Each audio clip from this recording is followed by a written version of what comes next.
Welcome to my channel ঘরোয়া রান্নাবান্না আমার হেসেল ঘর। আজকে আমার হেসেলে ঝিঙের রসা। হ্যাঁ, ভীষণ সহজ, ভীষণ হেলদি আর দারুণ সুস্বাদু একটি রেসিপি। তোমরা একবার অবশ্যই ট্রাই করে দেখো।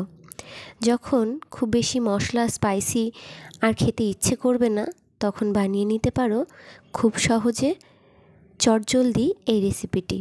এটা বানানোর জন্য আমি এখানে একটা ঝিঙে টুকরো করে কেটে নিয়েছি, একটা আলু টুকরো করে কেটে নিয়েছি, একটা লঙ্কা চিড়ে নিয়েছি।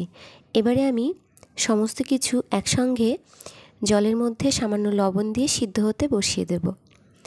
এরই মাঝে আমি কিছুটা রসুন, একটা কাঁচা লঙ্কা আর বেশ খানিকটা গোলমরিচ নিয়ে থেতো করে নেব। এটা বেটে নেওয়ার দরকার নেই, একটু থেতো করে নিলেই হবে।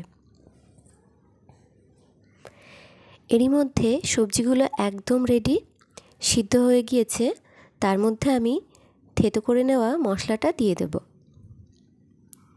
মশলাটা দেওয়ার পর একটু নেড়েচেড়ে আবারও বেশ খানিকক্ষণ খুব ভালো করে ফুটিয়ে নেব।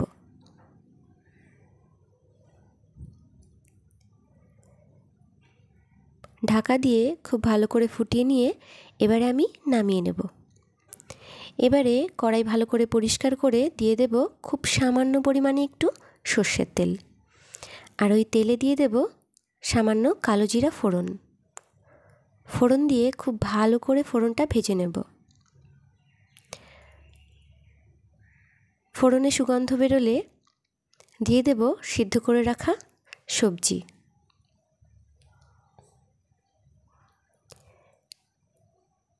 সবজি দিয়ে খুব ভালো করে ফুটিয়ে নেব। খুব বেশিক্ষণ আর ফোটানোর দরকার নেই, একবার একটু ফুটে উঠলেই দিয়ে দেব স্বাদ মতন চিনি। এই সময় টেস্ট করে দেখতে পারো, যদি লবণের প্রয়োজন হয় আর একটু দিয়ে নিতে পারো। চিনিটা দেওয়ার পরে কিছুক্ষণ ফুটিয়ে বন্ধ করে দেব। হ্যাঁ, তোমরা এই সবজিটা রান্নার ক্ষেত্রে পাকা টমেটো ব্যবহার করতে পারো। পাকা টমেটো দিয়ে দিতে হবে যখন সবজিটা সিদ্ধ করলাম তখনই। কিন্তু আমি এখানে টমেটো ব্যবহার করছি না, কারণ আমি লেবু ব্যবহার করব।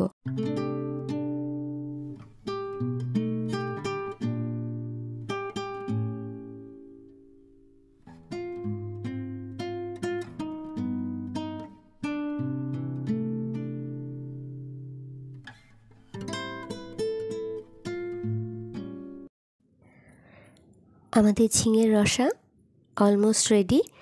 এবারে দিয়ে দেব খানিকটা লেবুর রস। লেবুর রস দেওয়ার আগে অবশ্যই কিন্তু চুলাটা অফ করে নিতে হবে।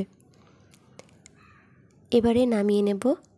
এবারে আর একটু কাজ বাকি, সেটা হচ্ছে দুটো লেবুর পাতা আমি এখানে একদম কুচি করে কেটে নিয়েছি ওপর থেকে একটু গার্নিশ করার জন্য।